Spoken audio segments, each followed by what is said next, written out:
habang papalapit ang halalan para sa bagong presidente ng Taiwan ay dito nakapimpin ang humihina na relasyon ng China at ng United States of America. Kaya nga naman nagkaroon ng meeting ang dalawang bansa patungkol sa hidwaan ng China at United States dahil sa teritoryo ng Taiwan. Atin itong pag-usapan, mga kaibigan.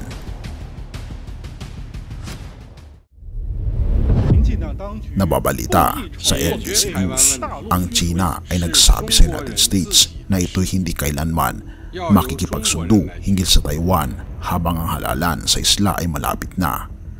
Chinese military officials have told their U.S. counterparts that Beijing, quote, will never compromise on the issue of Taiwan. Ang status ng self-ruling democracy ay isa sa mga tinalakay sa United States at China talks na ginanap sa Washington habang sinusubukan ng dalawang bansa na ibalik ang kanilang military ties. Sinabi ng China na ito ay hindi kailanman magbibigay ng anuman sa kanilang mga claim sa soberanya sa Taiwan habang nagtapos ang 2 araw ng military talks sa Washington sa pagitan ng Estados Unidos at China. Bahagi ng pagsusumikap na ibalik ang komunikasyon sa pagitan ng militar ng dalawang bansa. Ang mga pag-uusap ay ginanap ilang araw bago ang eleksyon sa Taiwan, isang self-ruling island democracy na magtatakda ng relasyon sa China, pati na rin ang ugnayan sa pagitan ng China at ng United States, ang pinakamahalagang international supporter ng Taiwan. Ang nakasaad na ambisyon ng China na muling pag-isahin ang Taiwan sa pamagitan ng pwersa kung kinakailangan ay isa sa mga pinakadelikado na issue sa pagitan ng United States at China, kung saan ang kanilang ugnayan ay bumabagsak sa pinakamababang punto nito sa mga dekada. Sinabi ng Taiwan na ito ay hindi magbibigay ng anuman o magkakasundo sa isyu ng Taiwan at inaasahan na ang US ay susunod sa prinsipyong One China. Igalang ang mga kaukulang pangako, itigil ang pag-aarma sa Taiwan at huwag suportahan ang kalayaan ng Taiwan. Ayon sa isang pahayag na inilabas ng Chinese Defense Ministry noong Miyerkules, ang ika-17 round ng US-China Defense Policy Coordination Talks ay ginanap noong Lunes at Martes para sa unang pagkakataon mula noong 2021. Sila ay pinangunahan ni Michael Chase, Deputy Assistant Secretary of Defense para sa China, Taiwan at Mongolia, at Major General Song Yangchao, Deputy Director ng China Central Military Commission Office para sa international na militar na kooperasyon. Ayon sa isang pahayag ng Pentagon, ipinakita ni Chase ang kahalagahan ng pagpapanatili ng bukas na linya ng military-to-military communication upang maiwasan ang paglalakbay sa banggaan. Inulit din niya ang commitment ng Washington sa kanilang matagal ng policy na One China, kung saan kinikilala ng US ang Beijing bilang sole na hilitimo na pamahalaan ng China, ngunit itinuturing na hindi opisyal ang ugnayan nito sa Taipei.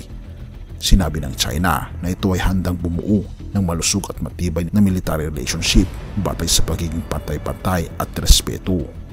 Hinihimok nito ang US na bawasan ang kanilang military na presensya at provokasyon sa South China Sea, isang mahalagang waterway na nire-reclaim ng China ng halos buo, at ititigil ang pagsusuporta sa provocative actions ng ilang bansa nang hindi binubuklat ng mga ito.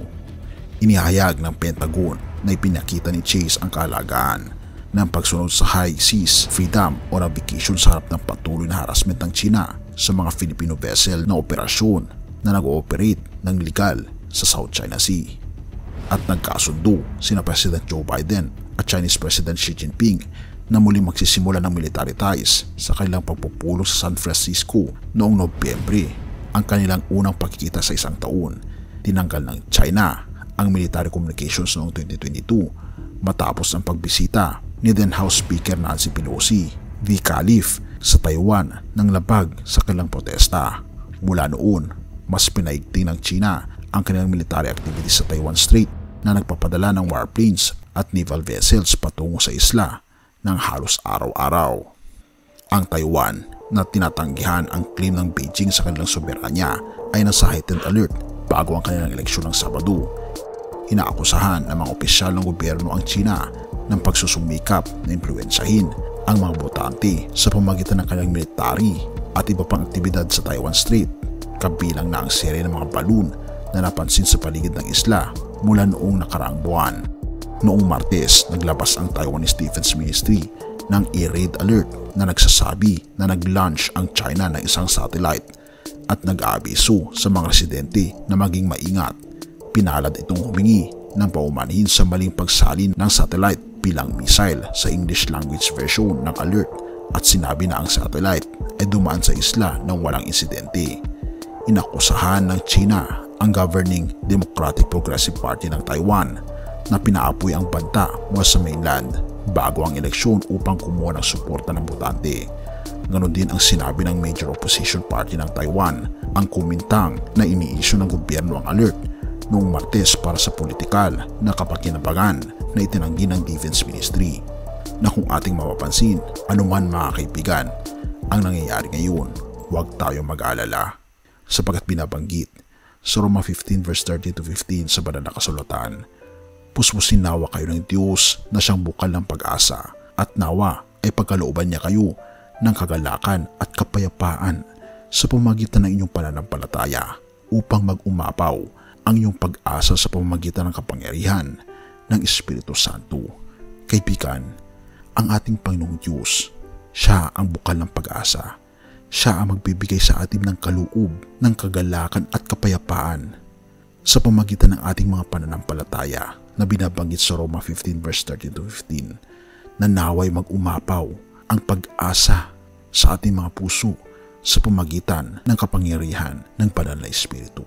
Nawa mga kaibigan, ito na ang tamang panahon para pagsumikapan natin na ibigay ang ating buong puso sa ating Panginoong Diyos upang makamtan natin ang tunay na kapayapaan. Purihin ang ating Panginoong Diyos at salamat kaibigan sa iyong panonood. Tayong manalangin. Ama naming banal, makapangyarihan naming Diyos, kami po'y lubos na nagpapasalamat dahil sa kapayapaan na binibigyan niyo sa amin. Kayo po, Panginoon, ang bukal ng kapayapaan at kagalakan na hindi po maibibigay ng mundo. Kaya nga naman, Panginoon, tulungan kami na sa mga ganitong mga pangyayari sa aming buhay, magkakaroon pa rin ng kagalakan at kapayapaan ng aming puso dahil naniniwala kami na kayo po ang aming kapiling, ang aming pong kasama hanggang sa katapusan ng mundo. Salamat po, Panginoon, sa inyong mga pangako at panghahawakan namin ito habang kami nabubuhay. Purihin ka, O aming Panginoong Diyos, at patawarin po kami sa lahat ng aming pagkukulang at pagkasala. At salamat, Panginoon, sa pagdinig ng aming mga panalangin, sapagat ito'y aming hinihiling sa matamis na pangalan ng aming Panginoon Jesus. Amen.